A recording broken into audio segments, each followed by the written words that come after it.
Hi friend, কেমন আছো তোমরা সবাই? আশা করছি খুব ভালো আছো। আমিও খুব ভালো আছি। তো এটা হচ্ছে কালকের ভিডিও। কালকেই তো নববর্ষ ছিল। তো নতুন বছরটা তোমাদের কেমন কাটলো অবশ্যই কিন্তু কমেন্টে জানিও। আমারও কেমন কাটলো তোমাদের সাথে চলো শেয়ার করি। তো প্রথমেই আমি সকাল সকাল ঘুম থেকে উঠে পড়েছি।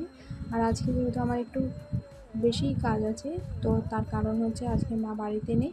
তার জন্য আমাকে সবই কাজ করতে হবে। তো আমি ওদিকে ঠাকুরকে সেবা দেওয়ার পর ভাত চাপিয়ে দিয়েছি। তারপরে এদিকে আমি মুড়ি খেয়ে নিয়েছি।